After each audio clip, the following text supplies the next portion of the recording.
پھر وہ ان کو ایک اچھا مطلب جرنلسٹوں کو بھی اچھا لگتا, بعد میں بھی جب وہ آفس میں نہ ہوتے تب بھی جرنلسٹ ان کے ساتھ منگل کرتے, اس کو ان کے ساتھ ان کی عزت کرتے, ابھی بھی کرتے ہیں ان کی عزت. لیکن دا پوائنٹ از کہ میرے خیال میں اٹ واز انکالڈ فار, جس طریقے سے انہوں نے ڈیل کیا جرنلسٹوں کو, اسپیشلی لیڈی جرنلسٹ کو.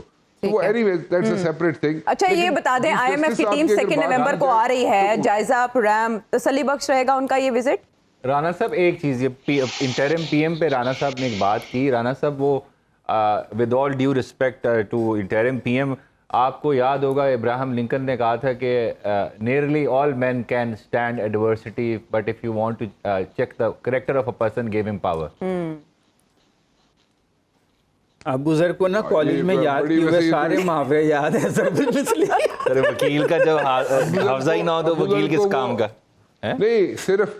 نہیں وہ ابو ذر کو صرف یہ چیزیں یاد نہیں ہے, یہ ابو ذر کو حلوہ بھی یاد ہے کہ حلوے کے اندر بم نہیں پھٹتا. ابو ذر کو سارا دن رانا صاحب بتائیں, آئی ایم ایف کی جائزہ ٹیم آئے گی تو کوئی بم تو نہیں پھٹے گا پاکستانی عوام کے سر پر؟ جائزے کے حوالے سے ساری تیاریاں میرے خیال میں آپ کو نہیں میرے خیال میں آپ کی جو گیس کی قیمت ہے اس میں 200% کے قریب اضافہ ہو جائے گا. آپ کے تھوڑی سی چیزیں اور تھوڑی سی ٹیکس نیٹ پہ تھوڑا سا اثر پڑے گا, تھوڑی سی اور 1-2 چیزیں ہیں جو ابھی تک فلفل نہیں ہوئی, وہ تھوڑی سی ان کو ایڈریس کرنے کی ضرورت ہے. اور میرا ذاتی خیال یہ ہے کہ یہ ساری چیزیں جو ہیں یہ الیکشنز کے رزلٹ سے پہلے جو بھی کرنا ہے وہ پہلے کیا جائے گا, تاکہ نئی جو حکومت آئے اور جو میاں نواز شریف صاحب کی اگر حکومت آ رہی ہے جیسے کہ نظر آ رہا ہے تو ان پہ بوجھ نہ پڑے, ان کے اوپر ذمہ داری نہ پڑے. تو جو بھی کچھ بھی ہونا ہے وہ کیئر ٹیکر سیٹ اپ ہی کر لے تو وہ زیادہ بہتر ہے. اس سے پہلے آپ نے چیف جسٹس کی بات کی کہ ان کا کہنا تھا کیا جواز ہے نگران, تو یہ نگران حکومت شاید اس نوعیت کے فیصلوں کے لیے, غیر مقبول فیصلوں کے لیے رکھی جاتی ہے. اس سے پہلے پی ڈی ایم کی گورنمنٹ نے ایسے اعلانات نہیں کیے, نگران حکومت کے آنے کا انتظار کیا گیا. اور اب آپ جیسے سردیاں قریب ہیں تو گیس کی قیمتوں میں اضافہ بھی ہونے جا رہا ہے, اور آئی ایم ایف وزٹ, اس کے بعد دیکھیں آپ کے لیے کیا کیا تحفے منتظر ہیں. یہ ہے ابھی تک کی جو حکومتی پالیسیز, ان کا نتیجہ. بریک کے بعد آتے ہیں واپس. Welcome back to show. Middle East کی سچویشن, اسپیشلی غزہ کی سچویشن کی طرف جائیں گے, جو کہ بس ہو چکی ہے. ایندھن کی فراہمی وہاں معطل کر دی گئی ہے, جس کے سبب اسپتالوں کو بھی بند ہونے کا خدشہ لاحق ہو چکا ہے. مجھے جنرل صاحب آپ سے یہ جاننا ہے کہ آئی ایم ایف کی سربراہ کہہ رہی ہے کہ اقتصادی حالات ورس ہو سکتے ہیں. اس سے پہلے کووڈ-19 کے بعد اس نوعیت کے خیالات کا اظہار کیا گیا تھا, اور اب ہم دیکھ رہے ہیں کہ ایلون مسک تک یہ کہہ رہے ہیں کہ یہ جو تنازعات ہیں یہ دنیا کو تیسری جنگ عظیم تک لے جا سکتے ہیں. ملاقاتیں تو ہم بہت دیکھ رہے ہیں, سعودی ولی عہد کا رابطہ امریکن پریزیڈنٹ سے بھی ہوتا ہے, اور دوسری طرف دوحہ میں قطری اور ترک وزراء خارجہ بھی ملتے ہیں, لیکن کوئی سیز فائر ابھی تک نہیں کروا سکا. اس کی کیا وجہ ہے؟ سیز فائر اس وقت تک نہیں ہوگا جب کہ امریکہ بہادر, اس کے ساتھ برطانیہ, فرانس, یہ ملک نہیں چاہیں گے. اور امریکہ نے ایک دفعہ تو ویٹو کر دیا سیز فائر کو, اور جو اسرائیلی وزیر دفاع ہیں انہوں نے کہا ہے جی کہ یہ شاید ماہ تک کا مسئلہ ہے, اس کے بعد سارے مسائل حل ہو جائیں گے, اور غزہ شاید رہے یا نہ رہے, حماس رہے نہ رہے, اسرائیل اپنے آپ کو اس تک لے جائے گا جہاں پر سمجھتے ہیں کہ ایز آف دس ناؤ یہ فیز جو اسرائیل کی ایکسپینشن کا ہے وہ کمپلیٹ ہو جائے گا. لیکن یہ سارے حالات جہاں پہ ہم بات چیت دیکھ رہے ہیں وہ بات چیت صرف دنیا کو دکھانے ہو رہی. کسی نے ابھی تک کوئی سالڈ اگر کوئی بات کی ہو کہ اگر یہ نہیں تو ہم یہ کریں گے, ان کے پاس وسائل بھی ہوں, ان کے پاس ریسورسز بھی ہوں, وہ ہم نہیں کر سکے ابھی تک. مغربی دنیا اسرائیل کے ساتھ متحد ہو کے کھڑے. باقی آپ دیکھیے بیرون روم میں اس وقت آپ کو چین کے بڑی بڑا بھی آ رہا ہے, روس بھی کسی حد تک موجود ہے, باقی نیویاں ساری موجود ہیں, لیکن سب باوجود آپ دیکھ رہے ہیں کہ جنگ کی آگ بھڑک رہی ہے. اور جو غزہ میں محصور ہیں دنیا کی سب سے بڑی اوپن ایئر جیل, وہاں پہ شہادتوں کا سلسلہ جاری ہے, ظلم کا سلسلہ جاری ہے. اس کو روکنے کے لیے ابھی تک کوئی سالڈ کوشش سامنے نظر نہیں ہے آپ کو. اس کی وجہ پرسنل انٹرسٹ ہے یا مقابلے کی طاقت نہیں ہے کسی میں؟ جی میں اس طرف آ رہا ہوں کہ جب سے آپ نے دیکھا کہ ابراہیم ایکارڈز کے بعد مسلم دنیا تو اس سے پہلے تقسیم تھی, اس کے بعد سے آپ نے دیکھا کہ تدریج جو امپورٹنٹ ملک تھے اس خطے کے انہوں نے اسرائیل کے قریب آنا شروع کر. اب ان کے لیے بھی ایک مسئلہ بن گیا ہوا ہے یہ, کیونکہ وہ بھی شاید ان کے ذہن میں بھی یہ ہے کہ اسرائیل کے ساتھ تعلقات ٹھیک ہو جائیں گے, غزہ کے ہاتھ میں تھوڑا بہت فلسطین واپس رہ جائے گا, اور یہ فلسطین اتھارٹی جو ہے جو اس کو بنایا گیا تھا ٹو سولوشن کے طور پہ, اس کو تھوڑے بہت کوئی ایز اے ویزیبل سمبل رکھ لیا جائے گا. لیکن حالات اس سے بہت آگے نکل چکے ہوئے ہیں. حالات اس وقت جو بھی خطے میں فلسطینیوں کی مدد کرنا چاہ رہے ہیں وہ ان کی سوچ سے حالات بہت آگے نکل گئے ہوئے ہیں. وہ اس کے ساتھ بغت نہیں رکھتے, کیونکہ جب تک آپ سالڈلی کھڑے نہیں ہوں گے, سالڈلی ثابت بات کر کے سامنے نہیں آئیں گے, آل رائٹ اگر یہ نہیں ہوگا سب مل کر یا ہم 2 یا 3 مل کر ہم یہ نمبر 1 کریں گے, 2 کریں گے, 3 کریں گے, وہ ہمیں نظر نہیں آئی. باتیں نظر آئیں, آپ کو اعلامی نظر آئے, اس سے آگے بات کو نظر نہیں آئی. دیٹ مینس کہ اس وقت سنجیدگی کے ساتھ اس طرح غور نہیں کر رہے کہ اس کو ختم ہونا چاہیے. سول سوسائٹی کھڑی ہے, لوگ بات کر رہے ہیں, میں اور آپ بات کر رہے ہیں, لیکن سالڈ بات جہاں پہ پاورفل کنٹریز یا جن کو اللہ تعالیٰ نے یہ توفیق عطا فرمائی, ان کے پاس توفیق میں کہہ رہا ہوں, جن کو اللہ تعالیٰ نے صلاحیت عطا کی ہے, وہ اپنے لیے استعمال کرنے سے گریزاں ہیں. ان کے اپنے انٹرسٹ ہیں بہت بہت بڑے بڑے, اس میں ہمارے بڑے 2 مالک شامل ہیں جس میں. ٹھیک ہے ٹھیک ہے نانا صاحب, وہ in a way دیکھیے لاسٹ بات میں, in a way they are complicit in this genocide is going on. نانا صاحب who can make the difference ابھی اس سچویشن میں جب سبھی بے حس ہیں, اب صرف بات چیت سے بات آگے نہیں بڑھ رہی؟ نہیں, اگر تو مسلم ممالک مل کر کوئی عملی قدم اٹھاتے, صرف بیانات نہیں. ویسے تو ترکی کے صدر اردوان نے بھی بہت سخت بیان آج دیا ہے کہ مغربی ممالک مقروض ہو سکتے ہیں اسرائیل کے, ہم ترکی والے نہیں ہیں, اور بہت کھل کے سائٹ دی ہے. اور ہمارے آرمی چیف نے بھی بہت کھلا بیان دیا ہے ان کے حق میں فلسطینیوں کے. سفیر سے ملاقات بھی کی ہے انہوں نے. لیکن مسئلہ یہ ہے کہ آپ عملی اقدام تو نہیں کر سکتے. اب وہ ان کا مقابلہ فلسطینیوں کا یا غزہ کے جو لوگ ہیں ان کا مقابلہ اسرائیل سے نہیں بلکہ امریکہ سے ہے. امریکہ کے بحری بیڑے وہاں پر ہیں, امریکہ کی فوجی امداد, مالی امداد. امریکہ اب تک اسرائیل کو $150 ارب سے زیادہ گرانٹ دے چکا ہے, قرضہ نہیں, ہینڈ آؤٹ. تو یہ جو ڈائنامکس ہے کہ ایک طرف سپر پاور ہے, ایک طرف 20-22 لوگ ہیں جو اپنے ہوم میڈ ویپن سے لڑنے کی کوشش کر رہے ہیں, اپنے وطن کا دفاع کرنے کی, کہ انہیں وہاں سے نہ نکالا جائے. ظاہر ہے وہ جو طاقتور ہے وہی جیتے گا. مسلم ممالک یہ ڈرتے ہیں کہ اگر ہم بیچ میں داخل ہوں گے تو ہمارا بھی کچومر امریکہ نکال دے گا, جیسے لیبیا کا نکالا, جیسے عراق کا نکالا, جیسے افغانستان کا نکالا. آپ دیکھیں لیبیا کتنا خوشحال ملک تھا, اس کا تباہ و برباد ہو گیا. وہ بالکل وہاں پہ عورتیں نیلام ہوتی ہیں بازاروں میں. پیش گوئی موجود ہے کہ مسلمان تعداد میں زیادہ ہوں گے لیکن ان کی ہوا اکھڑ چکی ہوگی, تو وہاں تو یہ پورا نقشہ اس بات کا کھینچا ہے. مطلب آپ حالات دیکھیں, شام کو بالکل برباد کر دیا, وہاں پہ کیا خانہ جنگی کروائی اور انسائٹ کیا لوگوں کو. تو اسی طرح مسلم ممالک ڈرتے ہیں اب اگر لبنان سے حزب اللہ بھی کود پڑتی ہے تو لبنان کو بھی فلیٹ کریں گے. وہ صرف اسرائیل نہیں ہے نا, وہ تو امریکہ ہے. اسرائیل تو ایک اس کا فرنٹ ہے, اصل جو جنگ لڑ رہا ہے وہ تو امریکہ لڑ رہا ہے. تو اب مسلمان ممالک یا تو کوئی اقتصادی بائیکاٹ کر دیتے, جیسے شاہ فیصل نے کیا تھا, تو ان کا پھر انجام کیا ہوا, کس طرح ان کے اندر سے ہی بغاوت کرا کے ان کو شہید کروا دیا گیا. تو مسلمان ممالک تو کوئی عملی قدم اٹھاتے نظر نہیں آتے ہیں, نہ اقتصادی سطح پہ نہ ویسے. قطر میں ثالثی کی کوئی کوشش ہو سکتی ہے؟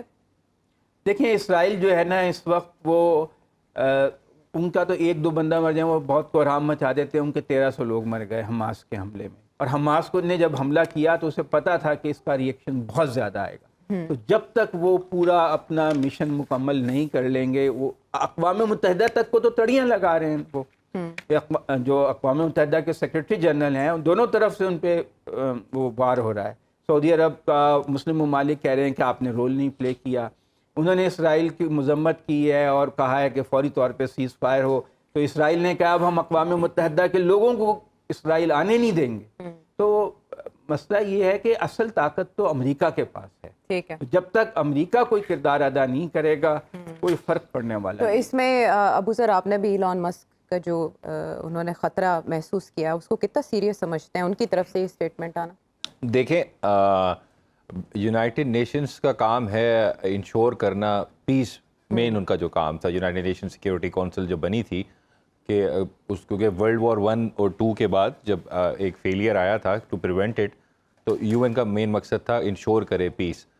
لیکن اس میں کافی دفعہ کہہ چکا ہوں, اگر آپ ان کے ڈونرز دیکھیں یونائٹڈ نیشنز کے, اس میں امریکہ جو ہے ٹاپ پہ آتا ہے جی. اور اسرائیل جو ہے اٹ انجوائز امپیونٹی. اور میں آپ کو بتاؤں میں نے 2021 کی الجزیرہ کی رپورٹ ہے مئی کی کہ امریکہ نے ابھی تک 53 ٹائمز ویٹو کیے ہے یونائٹڈ نیشن سیکورٹی کونسل کی resolutions which are either criticizing Israel or condemning Israel اور mostly are for Palestine والا ایشو. تو اس وجہ سے دیکھیں فیلئر جب یونائٹڈ نیشنز فیل ہوگی لیکن ورلڈ وار 3 کا تو دیکھیں اللہ کرے ایسا کچھ نہ ہو کیونکہ لیکن آپ کو پتہ ہے چنگاری ہی ہوتی ہے جو بہانہ بنتی ہے. لیکن یہ اٹ آل ڈیپینڈس کہ بلاکس کس طرح بیہیو کرتے ہیں ڈفرینٹ. رشیا کا کیا اس میں رول ہے, چائنا کا کیا رول ہے. اتھارٹی کی اور رپورٹ ہے, رشین اتھارٹی کی اور رپورٹ ہے. At the end of the day this is a human right issue. انسانی جانوں کا ضیاع ہو رہا ہے. یونائٹڈ نیشنز فیل ہو چکی ہے. امریکہ آپ کو بالکل منافقت نظر آ رہی ہے آپ کو انٹرنیشنل لیول پہ. Life of Israeli is 10 times more important than the life of a person living in Palestine. So بالکل potential ہے, conflict بڑھ سکتا ہے. کہ جتنے معاہدے ہیں اور علمبردار ہیں ان کا منہ چڑھا رہے ہیں اور یہ تبصرہ اس سچویشن پر کافی ہے. اگلے پروگرام تک کے لیے اجازت ہے.